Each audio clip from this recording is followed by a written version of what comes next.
শনিবার নন্দীগ্রামের দাউদপুরের এক ধর্মীয় অনুষ্ঠানে উপস্থিত হন শুভেন্দু অধিকারী। বিধানসভা নির্বাচনে মমতা বন্দ্যোপাধ্যায়কে হারানোর কথা তুলে ধরলেন রাজ্যের বিরোধী দলনেতা। এছাড়াও কি বললেন তিনি, শোনাবো আপনাদের। নির্বাচনের নির্ঘণ্ট প্রকাশের অপেক্ষা। রাজ্যের সমস্ত রাজনৈতিক দল তাদের মতো করে দলের সংগঠনের কাজ করে চলছে। পুলিশের গাড়ি ভাঙচুর, 9 জন তৃণমূল কর্মী ধরা পড়েছে এখনো অবধি, সেই সন্দেশখালী শাহজাহানে। যে হবে বেপরোয়া তো।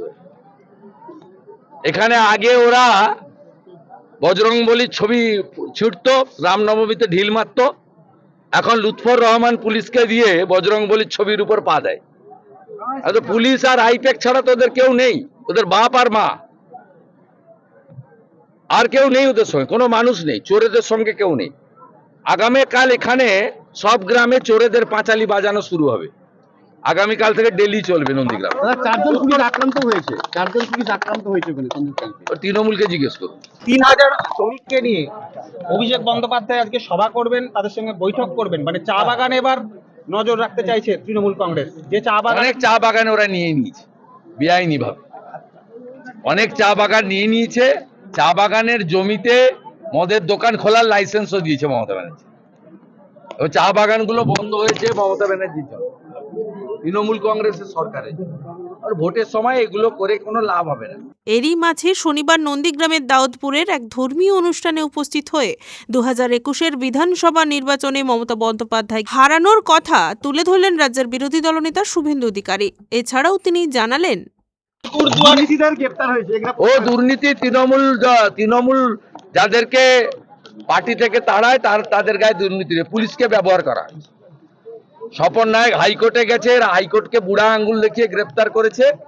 স্বপন নায়কের সঙ্গে আমরা নৈতিক সমর্থন দেব, পূর্ণ সমর্থন আমাদের আছে। স্বপন নায়ককে ওদের বশ্যতা স্বীকার করেনি বলে পুলিশকে ব্যবহার করা হয়। ও 12,000 ভোটে অগ্নিমিত্রা পাল লিড নিয়েছিলেন লোকসভায়, আমরা এবারে 30,000 ভোটে জিতবো, আপনি লিখে রাখুন। তৃণমূল করা ভুল ছিল, কি বলবেন? শিশির বাবুর কথার উত্তর আমি দেব। সবচেয়ে সিনিয়র মোস্ট পলিটিশিয়ান আমাদের এই জেলার, রাজ্যের অন্যতম সিনিয়র লিডার, উনার 88 বছরের বেশি বয়স।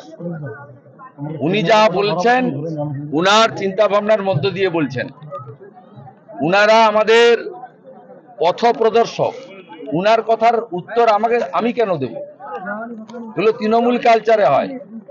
পিসির অনেক কথাকে কাউন্টার ভাইপো করে, শুভেন্দু অধিকারী বর্ষিয়ান শিশির বাবুর কথার প্রতিক্রিয়া দেবেন।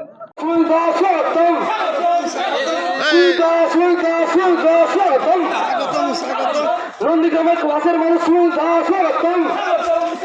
নন্দীগ্রামের কাছের মানুষ, নন্দীগ্রামের কাছের মানুষ,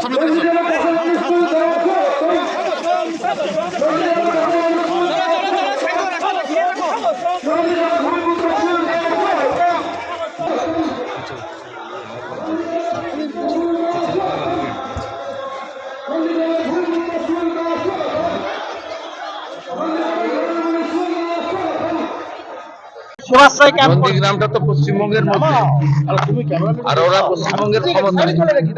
নজর তো অনেক আগে থেকেই ছিল, ওই জন্য মমতা ব্যানার্জি নন্দীগ্রামে টেস্ট করতে এসেছিল।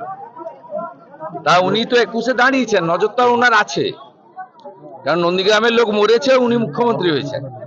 আর উনি মুখ্যমন্ত্রী হওয়ার পরে ওনার ভাইপোকে দিল্লি থেকে এনেছেন।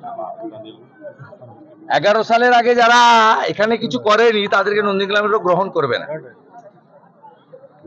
মমতা ব্যানার্জি নিজে এসেছিলেন শুভেন্দুকে নন্দীগ্রাম থেকে বিচ্ছিন্ন করার জন্য, আর নন্দীগ্রামের হিন্দুরা শুভেন্দুকে জিতিয়ে শুভেন্দুকে আরো তাদের কাছে রাখার ব্যবস্থা করে দিয়েছেন। অতএব তৃণমূলের মমতা ব্যানার্জি ছাড়ার বড় কোনো অস্ত্র নেই।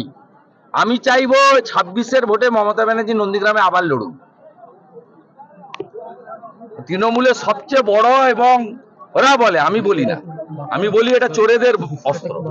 তৃণমূলের সবচেয়ে বড় অস্ত্র, যার দাঁত কেলানো ছবি দিয়ে সব জায়গায় প্রচার করা হয়, আর যার অনুপ্রেরণায় আলিপুর চিড়িয়াখানাতে সিংহ শাবকও জন্মগ্রহণ করে।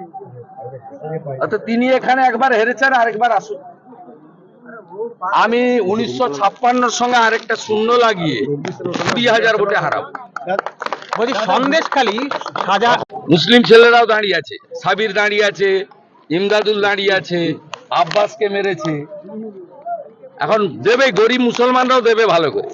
বাড়ি হয়েছে সুপিয়ানের, বাড়ি হয়েছে সাউদ্দিনের, চাকরি হয়েছে শামসুলের, সাধারণ লোকের কিছু হয়নি। রঞ্জন মাইতির রিপোর্ট, খবর PCBS।